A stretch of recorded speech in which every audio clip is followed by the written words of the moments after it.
This is Survival Dispatch Remnant, and this is what it looks like when everything collapses. Then it gets worse, because the world doesn't end all at once. It breaks, piece by piece, system by system, until nothing holds. Power fails, communications go silent, supply chains choke and die, and the people waiting for someone to fix it realize no one is coming. Season 1, Episode 6, Holding the Line. Intro. Casey hit the top of the pull-down stairs at full speed, and the attic went from a question to an answer in the space of 2 seconds. The figure that had been crouching in the dormer light was gone. Not gone the way a person goes when they fall or are hit. Gone the way a person goes when they were already moving before the dog reached them. The sleeping mat was pushed aside. The dormer window at the far end of the attic space was open 6 inches, the kind of opening that required intention, not accident. October air came through it cold and flat and indifferent. Casey stood at the top of the stairs with his chest heaving and his nose working the length of the attic in long, deliberate sweeps, reading everything the space had to tell him. His amber eyes were flat. His tail was still.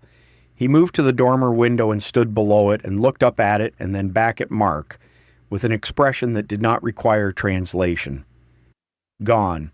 Out the window. Already gone. Mark came up the pull-down stairs behind him and stood in the attic and looked at the window and then at the floor. From the north side of the house in the Dunbar yard, one more shot, then silence. Then John Moon's voice from below the window outside calling Mark's name. Not loud, not panicked, the controlled volume of a man reporting a status. Clear out here. He went over the fence. I had him for a second. Mark looked at the floor of the attic. The sleeping mat, the food wrappers, 3 of them, protein bar packaging, carefully folded flat the way a person folds packaging when they intend to stay in a place for a while and don't want to make noise with it. A water bottle empty, cap screwed back on, and the maps. 2 of them, both hand-drawn on notebook paper in the same careful hand. He crouched and picked up the first one. The cul-de-sac, Jeffers Drive. Every house on it rendered in clean, precise strokes. Not artistic, functional. Distances implied by proportion. The Smith house was circled with a single clean line and annotated in small print along the margin. Mark could read 4 words of the annotation before the handwriting became too small in the attic light. 2 vehicles, multiple occupants. He set it down and picked up the second map. The stop and go on Ball Ground Highway, the parking lot, the drainage ditch along the south side of the road, and inside the ditch, drawn in before the ambush, 3 small marks indicating positions. The pump island, the canopy, the approach corridor from the north. Mark looked at the second map for a long time. The ambush that morning had not been improvised. It had been planned from this room, from this window, using intelligence gathered by someone who had been watching the Smith house for days and had seen the family leave and had communicated their movement to the crew already in position at the store. He had been watched leaving. They had been walked into that parking lot. He already knew that. He had suspected it on the walk home and said so out loud in the kitchen. But suspecting it and holding the paper proof of it were 2 different experiences, and the second one sat heavier. Then he saw the third thing. It was partially under the edge of the sleeping mat where Casey had pushed it when he launched at the dormer figure. Mark lifted the mat's corner and looked at it without picking it up for a moment. A piece of notebook paper, torn from a spiral-bound edge, the fringe still attached on one side, folded once. He unfolded it. A child's drawing. The Smith house, rendered from the street perspective, the front face, the door, the window to the left of the door, the 2 upstairs windows above. The proportions were off the way. A child's proportions are always off, the roofline too steep, the windows too large. But the details were specific. The black mailbox at the end of the front walk, the concrete step below the front door, the particular overhang of the porch roof. This was not a generic house. This was the house across the street, drawn by someone who had looked at it carefully from a distance. The hand that drew it was young, maybe Emily's age, maybe younger. Mark folded the drawing once and put it in his shirt pocket. He picked up both maps and folded them into his jacket pocket. He did not say anything to Casey. He did not need to. He came down the pull-down stairs with Casey behind him and found Sarah at the base of the attic hatch, reading his face the way she read everything, fast, complete, arriving at conclusions before the information finished being delivered. "Gone," he said. "I know. I heard John." She looked at his jacket pocket. "What did you find?" "Maps," he said. "2 of them. I'll show you downstairs."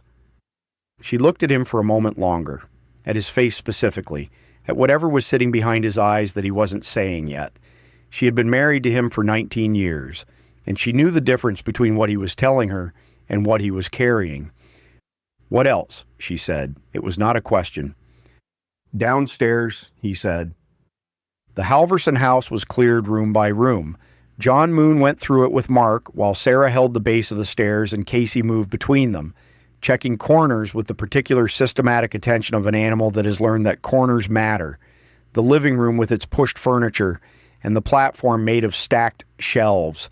The kitchen, undisturbed except for 2 cans of soup that had been opened and eaten cold. The bathroom. The second bedroom used for storage.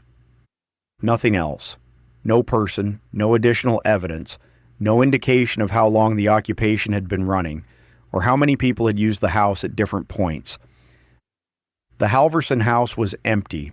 Whatever had been in it was gone over the fence into the Dunbar yard, and from there into the wider neighborhood that was still out there, still operational, still watching. He was alone when he left, John said, moving through the kitchen. The window he went out of opens onto the side roof over the carport. From the carport roof, it's 8 feet to the fence. He made it clean. "You had a shot," Mark said. "I had a shot in low light through a fence gap at a moving target at 20 feet, John said. "I made the call. I wasn't confident enough." Mark looked at him. "That's the right call." "I know," John said. He said it without pride or self-consciousness. Just a statement of operational fact. He had made the call he was confident in, and he was not second-guessing it. Mark had been in commercial lending for 20 years, and he had never met anyone who made decisions the way John Moon made them. There was no hesitation and no performance, just assessment and action. He filed that away and kept moving. They came back to the Smith house through the back gate at 2:47 p.m. Justin was at the back door before Mark's hand touched the knob. The inventory in his eyes was instant. Count, condition, expression. He stepped back and let them in. Grace was at the kitchen table. Olivia was beside her. Emily was at the counter with her sketchpad closed, which told Mark she had been watching the street from the upstairs window and had come down when she heard them on the back patio. Casey went immediately to Emily's side and stood there, his tail moving once, twice, and then going still again as he read the room. "Clear," Mark said to the room. "He's gone. The house is empty." Grace closed her eyes for a moment. Not relief. Something more complicated than relief. Justin said, "What was in there?" Mark set the 2 maps on the table. He spread them flat with both hands and stepped back and let the room look at them. Nobody spoke for a long moment. Justin studied the stop-and-go map, the ditch marks, the positions, the pre-drawn approach corridor. His jaw tightened. Jake, who had come in from the living room when he heard the door, stood at Mark's left shoulder and looked at the cul-de-sac map and found the Smith house circled on it and stood very still. "How long were they in there?" Jake said. "I don't know," Mark said. "Long enough to draw these?" "Days," John said from the doorway. He was leaning against the frame, arms at his sides, looking at the maps from a distance. The food packaging and the water bottle represent at least 3 days of occupancy at minimum, probably more. Sarah was looking at Mark, not at the maps, at him, specifically at the place on his chest where his shirt pocket was. He did not return the look. He turned to the table and looked at the maps and began talking about what needed to happen before dark. Segment 1. The work started immediately because there was no reason to wait and several reasons not to.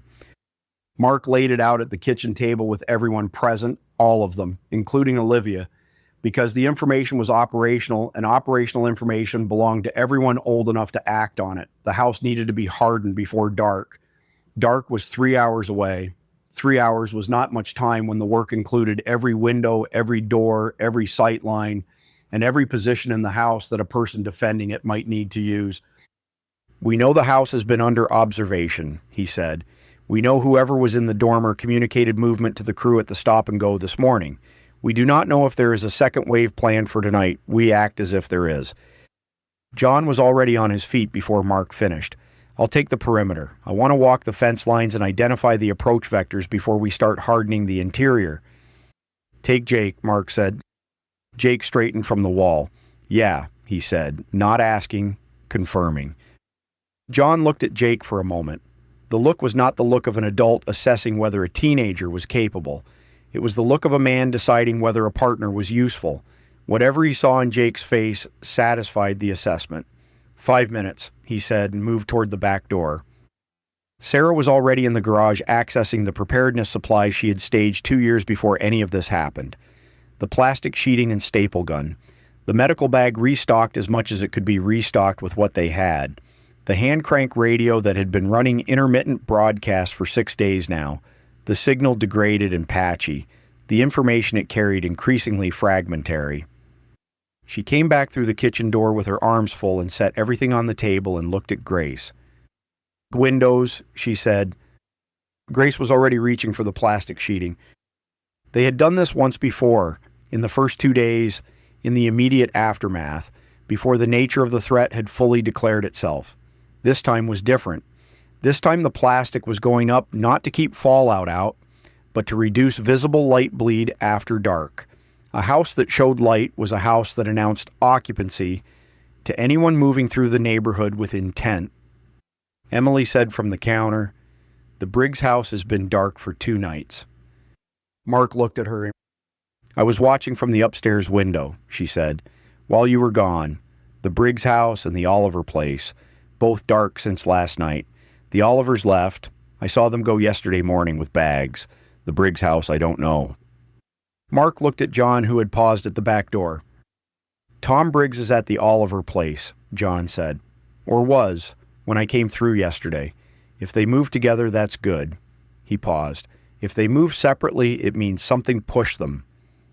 Mark absorbed that. Something had pushed 2 households out of the cul-de-sac overnight. Tom Briggs, who had given John the knock signal. The Olivers, who had been visible for days. Both gone. The cul-de-sac was emptying. "How many houses are still occupied on this street?" he said. Emily answered before anyone else could. 3, she said. "Ours. The Pattersons. They haven't come out, but I can see movement through their front window sometimes.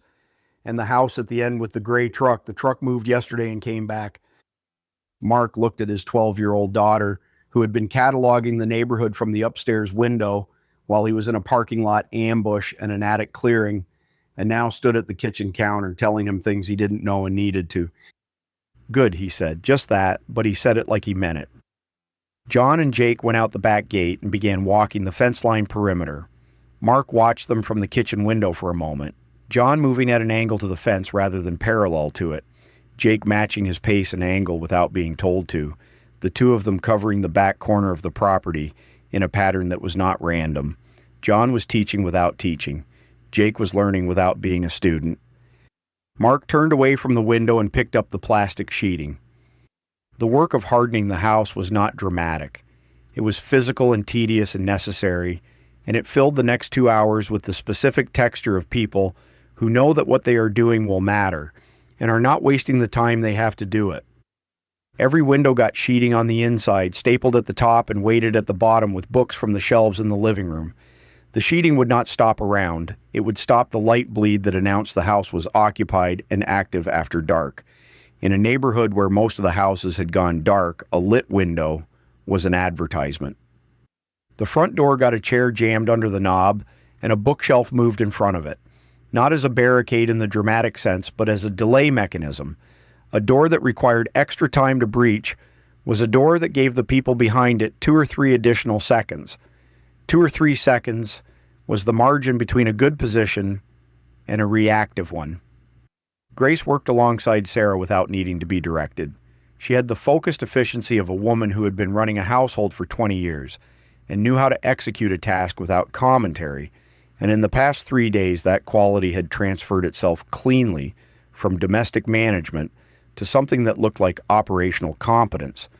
Mark noticed it the same way he'd been noticing everything about the people in this house: cataloging capability, updating the internal ledger of who could do what under what conditions. Olivia moved materials from room to room: tape, additional sheeting, the box of staples Sarah had produced from the garage. She moved quietly and quickly and did not ask questions about what things were for. She watched what was needed and provided it. Emily positioned herself at the upstairs hallway window, the same window that had given her the view of the neighborhood all morning, and said she would call down if anything moved on the street. Nobody told her to do this. She did it because it was the most useful thing she could do, and she had worked that out herself. Mark filed that too. Segment 2. John and Jake came back through the gate at 4:22 p.m. John went straight to Mark. 3 approach vectors worth planning for. The Dunbar yard on the north, same route I used this morning, same route the Dormer figure used to exit. The south side along the fence between here and the Halverson property. The gap in the bottom rail is wide enough for a person to get through low and fast, and the street itself from the east end of the cul-de-sac, which gives any approaching group a straight sight line to the front of the house for about 40 yards. How do we address the south fence gap? Mark said. We don't close it, John said. We observe it. A closed gap tells anyone who finds it that we found it. An open gap with someone watching it is a trap. Mark looked at him. Then he nodded. Jake was standing beside John with the particular stillness of someone who had just spent 90 minutes moving through a threat environment and had come back with his understanding of the world recalibrated. He was not visibly different from the boy who had walked out the back gate, but he was different. Mark could see it the way you see a thing that has shifted its weight. Not moved, just settled differently than it was before. The gray truck at the end of the street, Jake said. John thinks they're a problem. John did not correct him or elaborate. He waited. Why? Mark said. They've been there since day one, Jake said. They haven't come out, they haven't made contact, they've stayed dark. But the truck moved yesterday afternoon and came back 20 minutes later. That's a scout run. Mark thought about that. A household that had been deliberately isolated, no contact, no movement, maintaining a low profile, and then executed a single short-duration vehicle movement on the same day that Tom Briggs and the Olivers vacated the street. Did anyone make contact with the gray truck people in the past week? He said to the room. Silence. Tom Briggs would know, John said. He'd been working the street longer than I was here. I can try to reach him through the Oliver place tonight if the radio will carry it. We don't have comms with Tom, Mark said. We have the signal, John said. 3 knocks. If he's at the Oliver place and I go there tonight... You're not going out tonight, Mark said. John looked at him, not with challenge, with the assessment of a man deciding whether to accept a constraint or argue it. He accepted it. Tomorrow morning then, he said, first thing. Sarah came in from the hallway with her hand still carrying the staple gun. There's a secondary problem, she said. She set the staple gun on the table and looked at Mark. Medications. He waited. Grace's thyroid medication, she said. We have maybe 9 days of it left at current dosage. If we can't resupply, we have a decision to make about how to ration what's left in a way that keeps her functional the longest. She paused. It's not a crisis today. It is a crisis in 2 weeks. Grace was in the doorway. She had heard. She said nothing, which was its own kind of grace. Mark looked at his wife. Where would we find it? Pharmacy on Cumming Highway had a locked dispensary in the back. If it hasn't been stripped. Sarah's voice was even. She was already running the logistics of it in her head. The route, the risk, the timing. Or a clinic. There's a small family practice on Holly Springs Road that had sample supply for common maintenance medications. Might have something. That's a day 2 problem, Mark said. Today's problem is tonight. I know, Sarah said. I'm telling you now, so tonight doesn't push it out of your head entirely. The house was as hardened as it was going to get by 5:15 p.m. John walked through it after they finished, room by room, checking the sheeting, the blocked front door, the sight lines from each interior position to the windows and doors. He moved through it the way a person moves through a space they are studying for use, not occupation. And when he came back to the kitchen, he looked at Mark and said, "It's better than it was.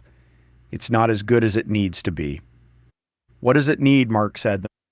"A second exit," John said. "Right now, if the front and back doors are both compromised, you have windows and that's it.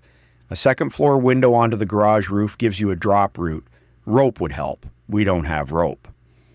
Mark thought about what they had. He thought about the garage, about the contents of the shelves, about what Sarah had staged 2 years ago and what had been used in 6 days. "Extension cords," he said.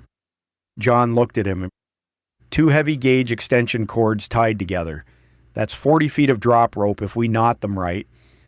John was quiet for a moment, then he said, "Yeah, that works." They tied the extension cords in the second floor master bedroom and secured one end to the heavy steel bed frame that had not moved from the wall in the 8 years the Smiths had owned it.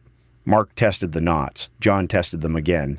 They fed the cords out the window onto the garage roof below and coiled the rest on the bedroom floor beside the bed. Emily appeared in the bedroom doorway. "There's a man at the end of the street," she said. "He came from the east. He stopped at the cul-de-sac entrance and looked at the houses and then kept walking west." Mark was at the window before she finished speaking. He looked east along the street past the dead curtain edge. The man was gone. Just the empty cul-de-sac in the late afternoon light, the abandoned cars in the Halverson driveway across the street, the blue ranch with the white shutters and the dark dormer window. "Which direction was he going when he left?" Mark said. "West," Emily said, "toward ball ground." "West, toward the stop and go, toward the route they had taken that morning." Mark looked at John. John said he was marking which houses are occupied. Segment 3. Dark came at 6:31 p.m.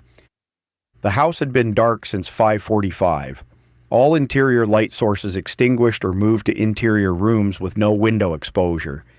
The kitchen was the one exception, where a single candle on the far wall from the window provided the minimum light needed to see the table and the maps and the faces of the people around both. The plan Mark had laid out was simple. Simple was the only kind of plan that worked in a house with mixed capability and unknown threat timing. Complex plans required communication and coordination and margin for adjustment. Tonight they had positions, sectors, and clear rules about when to act and when to hold. John on the south fence gap. Jake at the upstairs front window with the .30-06 and a sightline covering the 40-yard approach corridor off the east end of the cul-de-sac. Mark at the back door covering the Dunbar yard vector. Sarah moving between positions, medical bag accessible, covering the interior of the house. Grace with Olivia and Emily in the interior bedroom, the only room with no exterior wall windows on 2 sides. Casey was not assigned a position. Casey would go where Casey went. Before they moved to their positions, Grace Moon did something. She sat at the kitchen table with her hands folded, and she said quietly, to no one and everyone, "Lord, we ask for clarity and for steady hands and for the safety of everyone in this house. We ask that whatever comes tonight, we face it with what you've given us and nothing less. Amen." Nobody said anything for a moment after she finished. Then Sarah said, "Amen." Then Justin, his voice low. Then Jake. And it was the first time Mark had heard the word come from his son, without the particular self-consciousness that had always accompanied it. The awareness of being watched, the calculation of what saying it meant about him. Tonight it came out clean, just the word, carrying its actual weight. Mark said at last, "The first 2 hours after dark were the particular quality of silence that is not quiet.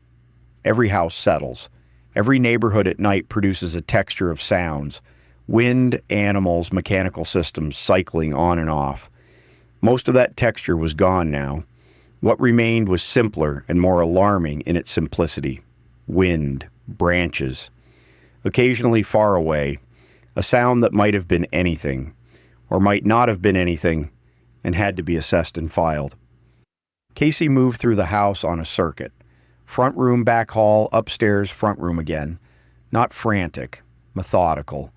The 110-pound dog was doing his own assessment of the night, reading the air coming under the doors and through the sheeted windows, cataloging what was changing and what wasn't. At 8:17 p.m., he stopped his circuit and stood in the back hallway facing the back door. Mark was 6 feet away back against the wall watching him. Casey did not growl. He did not make any sound at all. He stood and faced the door with the flat amber eyes and every muscle in his body at a specific quality of readiness that Mark had learned in 6 days to read as precisely as a word. Something was outside the back door. Mark brought the Glock up and moved to the back door and stood to the side of it. He put his ear against the door frame and listened. Footsteps on the concrete patio, more than one set, moving slowly, deliberately, with the specific care of people who did not want to be heard, but were not fully trained in silence. He pressed the push-to-talk on the two-way radio they had found in the garage, one of Sarah's preparedness items, charged, short range but functional. Back door, he said, just those 2 words barely above a breath. John Moon's voice came back immediately. South fence, 2 on the gap, hold. 2 at the south fence gap. Unknown number at the back door. Mark ran the geometry of the house in his head. South fence gap opened into the backyard. Back door opened onto the back patio. If the gap team came over the fence while the door team came through the back door, they had a crossing pattern designed to split attention, one contact drawing response while the second contact exploited the movement. He keyed the radio again. Jake, front window, anything on the street. 4 seconds. Then Jake's voice, tight and controlled. 1 man, east end, standing still, just standing. 3 vectors, all 3 active simultaneously. This was not a casual hit. This was coordinated. Mark moved fast through the back hallway to the kitchen door and looked at Sarah, who had heard the radio traffic and was already in position in the interior hallway with the Glock in her hand and her back against the wall that faced the back of the house. She looked at him and he held up 3 fingers. She understood. He went back to the back door. The footsteps on the patio had stopped. That was worse. When people moving toward you stop, they are either retreating or they are in position. Casey's posture had not changed. They were in position. The knock on the back door was not Tom Briggs's knock. It was 3 knocks fast. The knock of someone who knew there was a signal and was using it wrong. Mark said nothing. He did not move. He looked at Casey. Casey's eyes had not moved from the door. "We know you're in there," said a voice from the other side of the door. Male, maybe 30s, flat effect. Not altered, not emotional, just the voice of a man who had done this before and found it to be a workable process. "We don't want trouble. We just need to talk about the situation on this street." Mark kept his eyes on Casey. Casey did not shift, did not move, did not make a sound. The voice from the patio said, "You had a rough morning. We saw that. We can help with that. Open the door and let's talk." From the south side of the house, through the sheeted window, a single flat crack, John Moon's knife or his hands, no firearm sound, which meant close contact, which meant someone had come over the fence. Then John's voice on the radio, low and precise. 1 down at the gap, second one ran. The voice at the back door said nothing for a moment. Then it said, "That was a mistake." Segment 4. The back door came in on the second kick. Not the first. The bookshelf and the chair held on the first impact, which gave Mark the 2 seconds John had said a delay mechanism was worth. He used them. He moved left, away from the door's swing arc, putting the kitchen island between himself and the opening, Glock up, Casey low, and driving forward before Mark had finished moving. The first man through the door was not looking for a 110-pound dog. He was looking at the kitchen and the hallway beyond it and the places a person would be standing when a door came open. He was not looking at the floor. Casey hit him at the ankles and the man went down hard on the kitchen tile, the sound of it sharp and definitive. And before he had finished falling, Mark had the Glock on him from 8 feet and said, "Stop." The man stopped.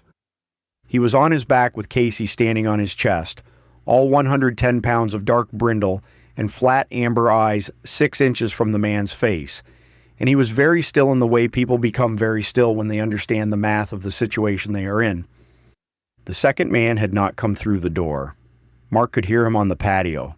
Not the sound of approach, but the sound of reassessment.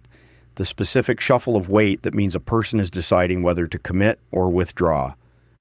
"Tell your partner to back off the patio," Mark said to the man on the floor. The man on the floor said, "Danny, back up." The patio sound went quiet. Casey did not move from the man's chest. His eyes had not changed. His weight had not shifted. He was a fact of the situation, not a threat display, and the man beneath him appeared to understand that distinction clearly.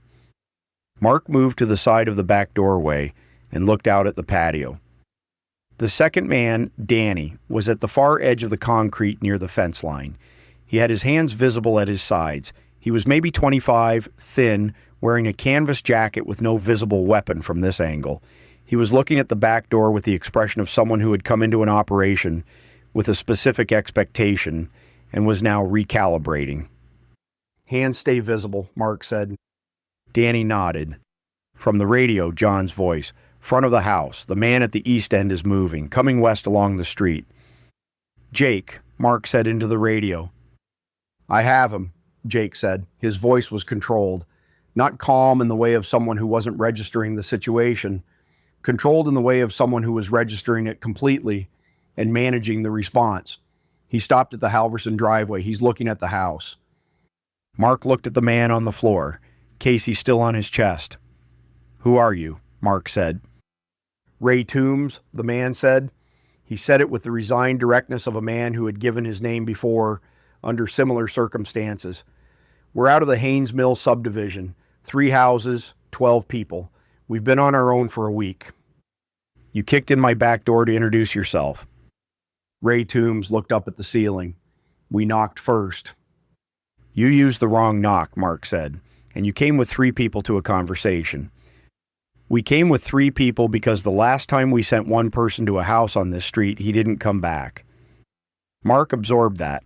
A person sent to a house on this street who hadn't come back. This street in the past week. Before or after the Halverson house was occupied. Before or after the ambush at the stop and go. Before or after the dormer was being used as an observation post. "When," he said. 4 days ago, Toombs said. "Guy named Marsh. He was checking houses for supplies and contacts. He went into the Blue Ranch across the street. We saw him go in. He didn't come out." The Blue Ranch with the white shutters. The Halverson house. Mark was quiet for a moment. Then he said, "Get up slowly. Casey, back." Casey stepped off Toombs' chest and moved to Mark's left side and stood there watching Toombs get to his feet with the patient, unblinking attention of something that had not finished assessing the situation. Toombs got up. He was maybe 50, heavy-set, with the posture of a man who had been carrying physical stress for a week and had stopped compensating for it. He looked at Casey, and then at Mark, and then at the kitchen with the candle on the far wall and the sheeted windows and the maps on the table. His eyes stopped on the maps. "Those are from the Blue Ranch," he said. It was not a question. "Yes," Mark said. Toombs looked at the cul-de-sac map for a long moment. He found his own street. Haynes Mill was 2 blocks east, off Ball Ground Highway. It was not on the map. "You're not on here," Mark said, reading what Toombs was looking for. "Your subdivision isn't on the map." "Yet," Toombs said. The word sat in the kitchen for a moment. John Moon came through the back door. He had a cut on the back of his left hand, shallow, already clotting. He looked at Toombs, then at Danny still on the patio, then at Mark. Mark gave him a single nod that meant stand by. John moved to the wall beside the door and stood there with his arms at his sides. Sarah appeared in the hallway door. She looked at the scene. Toombs standing, Danny on the patio, Casey at Mark's side, John at the wall, and made the same fast inventory she made of every situation she walked into. She moved to the kitchen table and stood there. "Your man, who went into the Blue Ranch," Mark said to Toombs. "Marsh. What did he look like?"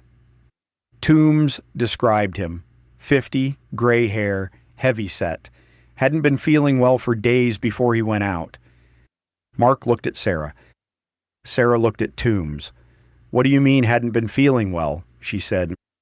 "Headaches, confused sometimes, aggressive." Toombs paused, not like himself. The kitchen was quiet. Not all the symptoms Toombs was describing were consistent with the mutation. Confusion and aggression could mean a dozen things. But the particular combination, the timeline, the fact that Marsh had gone into the Halverson house and not come out, Mark was running the calculation and arriving at a place he did not fully want to arrive at. He looked at Sarah again. She met his eyes and he could see she had arrived at the same place. "How many of your 12 people are showing any of those symptoms?" she said to Toombs. Toombs' face changed. "Why are you asking that?" "Because I'm a nurse and I need to know." A long pause. "2, Toombs said finally. "Maybe 3. Sarah said quietly and directly, "They cannot come here." Segment 5. The negotiation with Ray Toombs took 40 minutes. He was not unreasonable. That was the thing about him that Mark had not expected. The man had kicked in the back door with bad intelligence and poor execution. But once the situation resolved itself into a conversation rather than a contact, he was disciplined and direct and honest in a way that was worth something. They had 12 people at Haynes Mill, 3 houses, 2 of which were connected through backyards. They had food for maybe 5 more days, at current usage. They had 2 firearms between 12 people, a shotgun and a pistol. 3 of the 12 were children under 10. 2 or 3 of the 12 were showing symptoms that nobody in the group had been willing to name out loud. Mark listened to all of it without interrupting. Then he said, "The people showing symptoms cannot come to this location." Toombs looked at him. "You're saying leave them." "I'm saying they cannot come here," Mark said. "I'm not telling you what to do with them. I'm telling you what the condition is for any kind of working relationship between your group and ours." "They're people," Toombs said. "I know that," Mark said, and he did know it. He was not saying it easily. The knowledge of what the mutation was, what it did to people who were still recognizably themselves, still capable of speech and reasoning, still carrying the faces of whoever they had been before, sat in the room with them. The collapse had not made the decisions easier. It had made them impossible, and required them to be made anyway. Sarah was the one who said the rest of it. Mark was grateful for that, though he would not have said so out loud. "If the symptoms are what I think they are," she said to Toombs, "the people showing them are going to become dangerous to everyone around them, including the children in your group. Not immediately, probably not tonight, but the behavioral change that comes with the neurological damage is consistent, and it is final. There is no recovery." She paused. "I'm sorry. I know that's not what you wanted to hear." Toombs was looking at the table. He had the expression of a man who already knew something, and was hearing it confirmed by someone who knew what they were talking about. "One of them is my brother-in-law," he said. Nobody said anything for a moment. "He's been different since day 3, Toombs said. "Angrier. He grabbed my daughter's arm last night and didn't seem to know he'd done it. When I talked to him about it, he didn't remember." Sarah said very gently, "Ray, you already know." Toombs sat with that for a long moment. Then he looked up and looked at Mark. "What do you need from us?" he said. His voice was steady. He had made the decision in the space of that moment, and he had moved forward into it. Mark looked at him. Then he looked at John. John said, "Numbers on the street, you have 12. We have 8, including 4 adults capable of holding a position. Combined, that's a different situation than either group separately." "You want to combine," Toombs said. "I want to understand the options," Mark said. "Combining means a larger target. It also means more people watching more vectors. Right now, this house has been hit twice today. Once at the stop and go and once in the past hour. Whoever is running operations against this neighborhood knows we're here, and they're going to keep applying pressure until we're either gone or not a problem." Toombs looked at the maps. "The person who made those maps," he said. "You think they're still out there?" "Yes," Mark said. "And the thing that took Marsh?" "Also yes," Mark said. Toombs was quiet for a long time. Then he said, "I have children in my group." "I know," Mark said. "So do I." They agreed on 4 things before Toombs and Danny left through the back gate. First, the Haynes Mill group would isolate the symptomatic individuals in a separate structure before any contact or coordination happened. Toombs understood what that meant and accepted it. Second, a meeting the following morning. Tom Briggs's knock, the back gate, Toombs alone.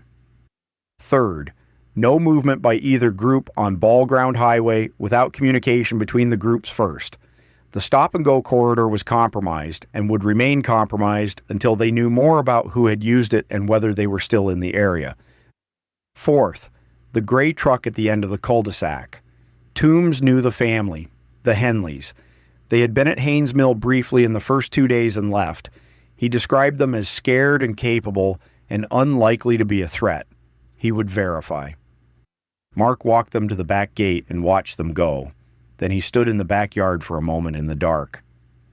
The neighborhood around him was quiet in the way it had been quiet all week. Not peacefully, not safely, but with the specific quality of quiet that means activity suspended rather than absent.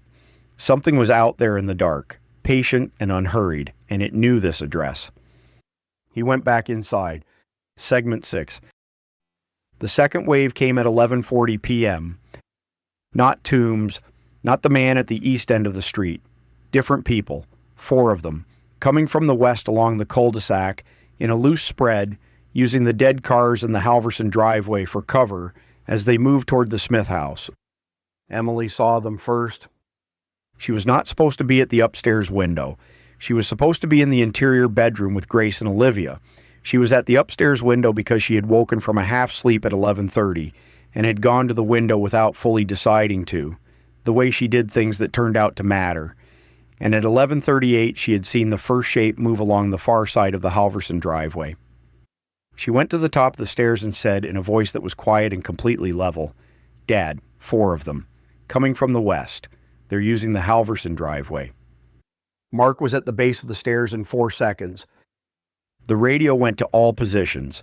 Jake at the upstairs front window, John at the south fence gap, Mark at the back door, Sarah on the interior covering the downstairs hallway. Jake's voice came back immediately. "I have 2. They split. One staying at the Halverson driveway, one moving along the street toward the front." John: "Nothing on the south gap yet. I'm watching." The split told Mark something. One holding at the Halverson position, one moving on the street, unknown disposition on the other 2. This was a more developed approach than the Toombs contact earlier. That had been a bad faith negotiation attempt. This was people who were trying to get inside the house. "Jake," Mark said into the radio, "the one on the street, how close?" 20 feet from the front walk, he stopped. Again with the stopping. Casey was at Mark's left side, facing the front of the house, ears fully forward. Mark looked at the front door, the bookshelf still in place, the chair still jammed under the knob. Then he looked at the staircase. "Jake, don't let him reach the porch." A 3-second pause, then Jake said, "Understood." The shot came from the upstairs window. 1 round, the 30-06, the bolt action Mark had taken 3 deer with in 7 seasons and not fired in 4 years until a week ago. The figure on the street went down. The figure at the Halverson driveway broke cover and ran, not toward the house, away from it, back west along the cul-de-sac at a dead sprint. From the south side of the house, John's voice on the radio. 2 more just hit the fence gap, coming over. Mark was already moving. "South," he said to Casey, and the dog went. The south side of the Smith property was a 15-foot gap between the house wall and the fence line, wide enough for people to move through single file and nothing more. John had chosen his observation position at the near end of the gap, which meant he had the first man over the fence within arm's reach when the man landed. What happened in the south gap in the next 12 seconds was fast and physical and decisive in a way that did not require firearms. John Moon was a multidisciplined martial artist who was very fit and trained for real, and the man who came over the fence in the dark into a gap that was already occupied by someone who knew he was coming did not have a workable situation. Casey arrived at the south gap as the second man came over the fence. The second man saw Casey from the top of the fence rail, in the dark, from a height of 4 feet, and made a decision. He went back over the fence the way he'd come. The sound of his departure was the sound of someone who had revised their entire evening very quickly. Mark held the back door in the backyard for the next 8 minutes. Nothing came through the Dunbar yard. Nothing moved on the back fence line. The night outside the back door was quiet in the specific way of a situation that had just changed and was in the process of deciding what it was going to be next. At midnight, Jake's voice on the radio. "Street is clear. The runner is gone. I have nothing moving east or west." John came in from the south side. His hands had blood on them that was not his own. He went to the kitchen sink and washed them with a careful minimum of water and dried them on the kitchen towel and did not say anything about what had happened in the gap. Mark looked at him. John said, "The man from the gap is against the fence on the south side. He's alive. He's not getting up on his own." "Sarah," Mark said. "I heard," Sarah said from the hallway. She was already moving toward the back door with the medical bag. Segment 7. The man from the south gap was named Curtis. He was in his mid-40s and he had a dislocated shoulder and 2 cracked ribs from the contact in the gap, and he was sitting against the fence in the dark with his back to the wood and his knees up. When Sarah reached him with the pen light from the medical bag, she did her assessment in under a minute. No arterial bleeding, no head injury. The shoulder, the primary mechanical problem. "I'm going to put your shoulder back," she said. "It's going to hurt. You need to breathe through it." Curtis looked at her. He appeared to be working through several realizations simultaneously. "Who sent you?" Mark said from behind Sarah. Curtis looked at Mark, then at Casey, who was standing 4 feet away in the dark, watching him with the amber eyes. "Guy named Pryor," he said. "He runs the crew out of the old hardware store on Ball Ground. 4 buildings, maybe 30 people, half of them not choosing to be there." "Not choosing to be there," Mark said. "He takes people in and they don't leave," Curtis said. "I was there for 5 days. Tonight was my out." Mark crouched down to Curtis's level. "Tell me about Pryor." "He's smart," Curtis said, "organized. He has the hardware store in the 2 buildings adjacent. He's been hitting houses for supplies and adding people to the operation. If you've got skills or supplies he wants, he sends a crew. If you don't cooperate, the crew gets bigger." He paused while Sarah worked on his shoulder, his breathing tight and controlled. "The crew this morning at the stop and go was his. The observation post across the street was his. He sent me and 3 others tonight to take the house." "What were your instructions?" Mark said. "Bring the occupants in or clear them out?" Mark looked at him for a long moment. "Clear them out," he said. "Yeah," Curtis said. He did not dress it up. Sarah set the shoulder with a single controlled movement, and Curtis made a sound that was short and hard and then breathed through the aftermath. Sarah gave him 2 ibuprofen from the medical bag, the same bottle she'd given Ray Cutler at the stop and go that morning, now considerably lighter. "You can't go back," Mark said. "I know that," replied Curtis. "Can you get us inside the hardware store?" Curtis looked at him for a moment. The look was the look of a man doing a rapid calculation on whether cooperation was in his interest and arriving at an answer. "Not tonight," he said, "and not alone. But I can tell you the layout and the schedule and the number of people who are there because they want to be versus people who are there because they can't leave." "How many want to leave?" Mark said. "More than Pryor knows," Curtis said.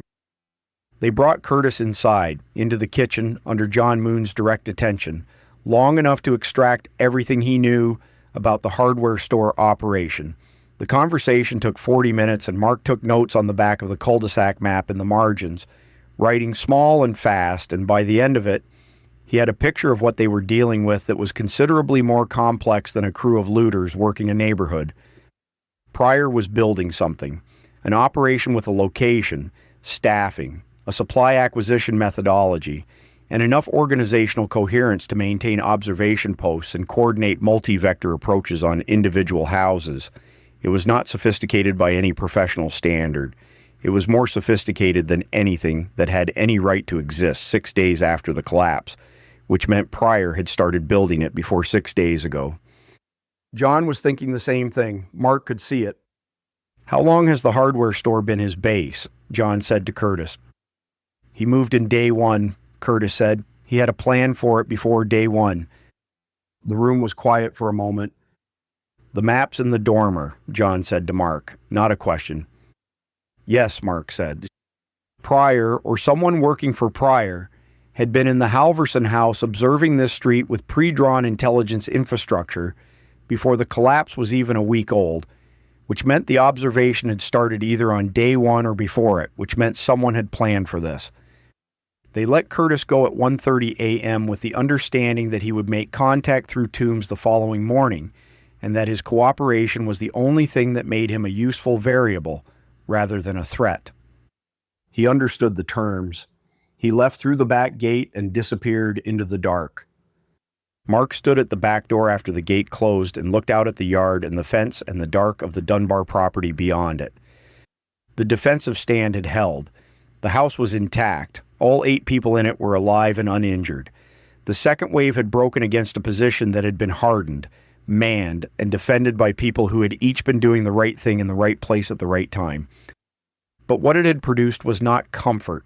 What it had produced was a name, Pryor, a location, a structure that predated the collapse, and the knowledge that the attacks on this house were not opportunistic pressure from a disorganized neighborhood threat environment. They were an organized campaign being run by a man who had planned for exactly this world. Outrow. Mark came inside at 1:47 a.m. and found the house in the specific quiet of people who had made it through something and were in the first moments of understanding what that cost. Jake was in the living room, not sitting, standing near the window with his back to the room, looking at the sheeted glass. He did not turn when Mark came in. Mark stood in the doorway for a moment and looked at the back of his son's head, at the set of his shoulders, at the way he was standing, like a man, not like a boy trying to stand like a man, just a man in a dark room working through something he did not yet have words for. Mark said, "Jake." Jake turned. His face was composed. That was the thing about it that sat differently than anything else tonight. Not the act he had committed from the upstairs window, not the round that had found its mark on the street in front of the house, but the composure. 19 years ago, Mark had been 21 years old, and he had never held a thing like composure in his life.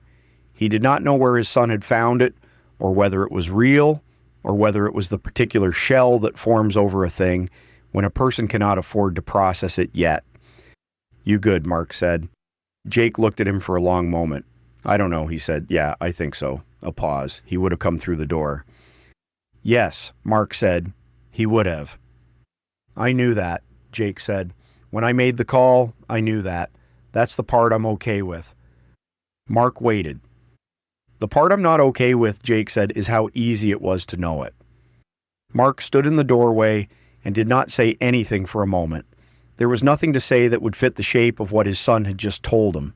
The honesty of it was the most adult thing he had ever heard Jake produce, and it sat in Mark's chest in a place that did not have a comfortable address. "That doesn't go away," Mark said finally. "The fact that you're asking the question is what matters." Jake nodded, not like he believed it fully, like he was going to try to. Grace and Sarah were in the kitchen when Mark came through. Grace was at the table with her Bible open on the surface in front of her, not reading it exactly, resting her hand on the page the way she rested her hand on things that mattered. Sarah was at the counter with a cup of water, and the look she got when she had been carrying something all day and was deciding whether to put it down. Mark went to his wife. He stood beside her and she leaned against him, and neither of them said anything.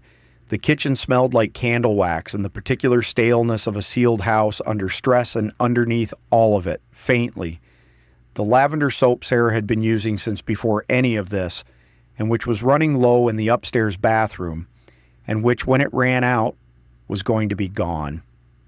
John Moon was in the front room, standing at the gap in the window with his arms at his sides, looking out at the cul-de-sac.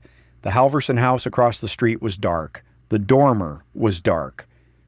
Whatever had been in that dormer was somewhere in the neighborhood tonight, reporting back to a man named Pryor in a hardware store on Ball Ground Highway, telling him that the house on Jeffers Drive had held and what it had taken to hold it, revising the assessment, deciding what to do next. John turned from the window when he heard Mark in the doorway. "Get some sleep," he said.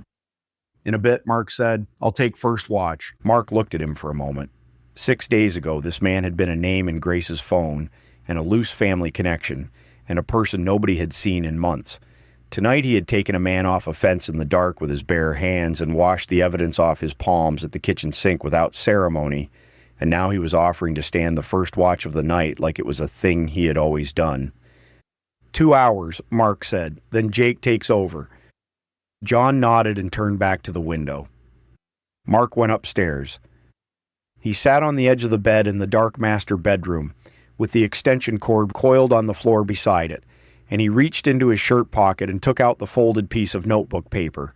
He did not unfold it. He sat with it in his hands in the dark for a long time. A child's drawing, this house, from the street. He thought about the child at the door 4 nights ago, the small shape on the porch, the candle in the dormer above it. He thought about what Curtis had said. Pryor had a plan for it before day 1. He thought about the maps, drawn with care and precision, the kind of care and precision that requires time and intent and a specific purpose for the intelligence being gathered. He thought about the hand that had drawn what he was holding, the unsteady lines of someone young, someone who had looked at this house from across the street with enough time and enough proximity to render it in detail. He did not unfold it. He put it back in his shirt pocket and lay down on the bed with his clothes on, and his Glock on the nightstand and the extension cord on the floor, and the ceiling above him gray and indifferent in the dark. Casey came upstairs and went to Emily's door and lay down across the threshold, the way he had every night since the sky burned, and the house held its breath around them all, and outside in the dark of the North Georgia suburb, the night did what it always did now. It waited. This is not over.